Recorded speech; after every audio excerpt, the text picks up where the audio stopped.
রাত তখন গভীর।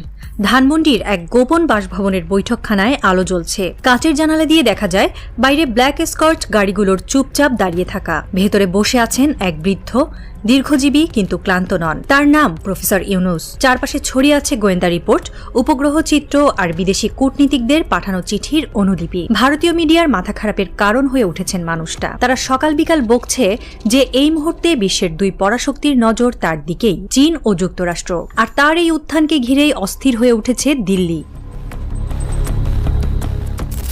ভারতের মিডিয়া, প্রিন্ট, টিভি, অনলাইন কিংবা সোশ্যাল, সবখানেই যেন ইউনুস বিরোধী এক অদৃশ্য যুদ্ধ ঘোষিত হয়েছে। কেউ বলছে ইউনুস চীনের ঘনিষ্ঠ, কেউ বলছে পাকিস্তানের হাত পেছনে, আবার কেউ বলছে যুক্তরাষ্ট্রের ডিপ স্টেটও তাকে সমর্থন করছে। দেখতে গেলে ভারতীয় মিডিয়ার এই বিশ্লেষণ তাকে অপমান করার প্রচেষ্টায় অদ্ভুতভাবে প্রশংসায় রূপ নিচ্ছে। কেননা ইতিহাসে খুব কমই এমন হয়েছে যেখানে চীন ও যুক্তরাষ্ট্র একসাথে কোনো দক্ষিণ এশীয় নেতার পাশে দাঁড়িয়েছে। আর এই ঘটনা যদি সত্যিই হয়ে থাকে যেমনটা ভারতীয় মিডিয়া দাবি করছে, তাহলে তো প্রফেসর ইউনুস এক অনন্য কূটনৈতিক বিজয় অর্জন করেছেন। কিন্তু এখানেই ভারতীয় রাষ্ট্রযন্ত্রের এক গভীর সংকট প্রকাশ পাচ্ছে। তারা বুঝতে পারছে না এই মুহূর্তে বাংলাদেশের সঙ্গে কিভাবে আচরণ করবে। একদিকে তারা চাইছে ইউনুসকে খলনায়ক প্রমাণ করতে, যাতে দেশটির অভ্যন্তরীণ রাজনৈতিক অস্থিরতা বৈধ প্রমাণিত হয় আন্তর্জাতিক পরিসরে। অন্যদিকে তারা এও জানে বাংলাদেশে কোনো সামরিক হস্তক্ষেপ বা প্রকাশ্য হুমকি দিলে পুরো বিশ্বের কূটনৈতিক মহলে ভারতের গণতন্ত্রবান্ধব ভাবমূর্তি ভেঙে পড়বে। তাই এই মুহূর্তে তারা বেছে নিচ্ছে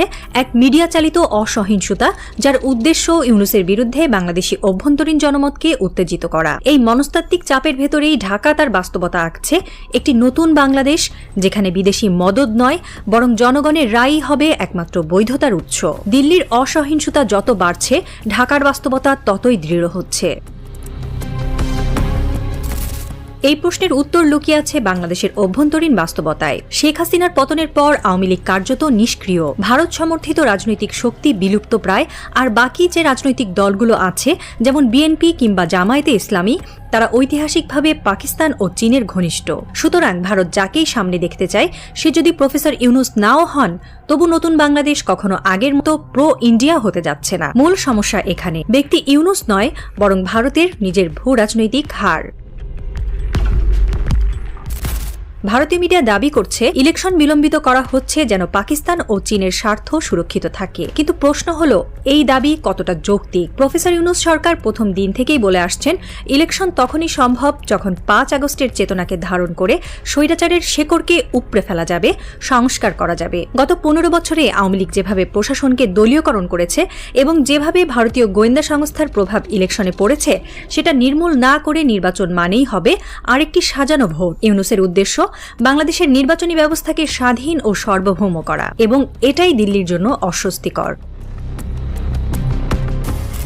ফার্স্ট পোস্ট নামের ভারতীয় সংবাদ মাধ্যম একটি প্রবন্ধে সরাসরি দাবি করেছে চীন ও পাকিস্তান চায় ইউনুস অনির্দিষ্টকালের জন্য ক্ষমতায় থাকুক, এবং এটাই নাকি বাংলাদেশের জন্য বিপদ। তবে উল্টো করে চিন্তা করলে দেখা যায়, যদি সত্যিই এই দুই পরাশক্তি ইউনুসকে সমর্থন করে এবং যুক্তরাষ্ট্র তাকে কার্যত স্বীকৃতি দেয়, তাহলে এটি বাংলাদেশের জন্য একটি বড় কূটনৈতিক সম্পদ। বাংলাদেশ হয়ে উঠছে একটি ভূ-কৌশলগত ব্যাটল গ্রাউন্ড, যেখানে ভারত হারাচ্ছে তার পুরনো একছত্র প্রভাব। কিন্তু এখানেই প্রশ্ন উঠছে, ভারতের নিজস্ব গণতান্ত্রিক মানদণ্ড যদি এতই উন্নত হয়, তবে কেন তারা বাংলাদেশের জনগণের ইচ্ছাকে ভয় পাচ্ছে? ভারতের জনগণের সাফল্য যদি সত্যি এতখানি আত্মবিশ্বাসী হতো, তবে তাদের প্রতিবেশী রাষ্ট্রের সার্বভৌম সিদ্ধান্তে এত অস্থির হওয়ার কারণ থাকত না। বরং তখন তারা বলতো বাংলাদেশ তাদের মতো করে এগিয়ে যাক, গণতান্ত্রিকভাবে, স্বতন্ত্রভাবে। কিন্তু বাস্তবতা ভিন্ন। ভারত এখন বাংলাদেশের রাজনীতিতে এমন একটি অবস্থান নিতে চাইছে যেখানে নির্বাচনের ধরন, নেতৃত্ব, এমনকি সময় পর্যন্ত তাদের সহানুভূতিপূর্ণ হতে হবে। এটাই হলো মোদির আগ্রাসন নীতির নতুন বাস্তবতা, যেখানে গণতন্ত্র মানে হয়ে উঠেছে বন্ধুর প্রতি নিয়ন্ত্রণ। এবং এখানেই প্রফেসর ইউনুসের অবস্থান হয়ে দাঁড়ায় এক মৌলিক প্রতিরোধ। তিনি বলছেন বাংলাদেশ কারো প্রভাবাধীন নয়, গণতন্ত্র মানে স্বাধীন সিদ্ধান্তের অধিকার। তার এই অবস্থানই ভারতের গণতন্ত্র রপ্তানির ন্যারেটিভের বিপরীতে দাঁড়িয়ে যাচ্ছে। প্রফেসরের লড়াই কেবল একজন রাজনীতিকের নয়, বরং একটি জাতির স্বাধীন চিন্তা করার অধিকার প্রতিষ্ঠার লড়াই। একটি রাষ্ট্র তার নিজস্ব পথ বেছে নিচ্ছে, পশ্চিম বা পূর্বের নয়, শুধু বাংলাদেশের। আর এটাই দিল্লির জন্য সবচেয়ে বড় আতঙ্ক। ভারতীয় মিডিয়া প্রফেসর ইউনুসের বিরুদ্ধে এমন এক প্রচারণা চালাচ্ছে যার ভেতরে আত্মবিরোধিতা স্পষ্ট। একদিকে তারা বলছে চীন পাকিস্তান তাকে ক্ষমতায় রাখতে চায়, অন্যদিকে তারা বলছে যুক্তরাষ্ট্র তাকে সমর্থন করছে। কিন্তু প্রশ্ন হলো, এই তিনটি ভিন্ন পরাশক্তি যদি একই নেতাকে সমর্থন করে তাহলে কি সেটি নেতার দোষ না গুণ? দিল্লির দৃষ্টিতে সেটি দোষ, কারণ ইউনূস ভারতের কথা শুনছেন না। তিনি কেবল একটাই নীতি মেনে চলছেন, যা বাংলাদেশের পক্ষে তাই আমি করব, ভারতের পছন্দ হোক বা না হোক। আবার সেই রাত, ধানমন্ডির সেই বাড়ি। ইউনূস সামনে তাকিয়ে আছেন জানালার বাইরে।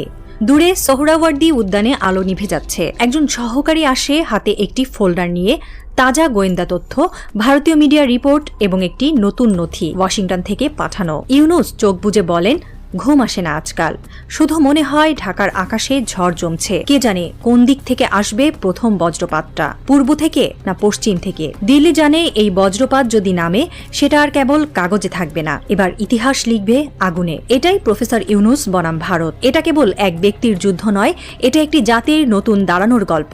আর নাটকের শেষ পর্ব সেটা এখনো লেখা হয়নি, কেননা থ্রিলারের শেষ পৃষ্ঠা কখনো আগেই ফাঁস হয় না।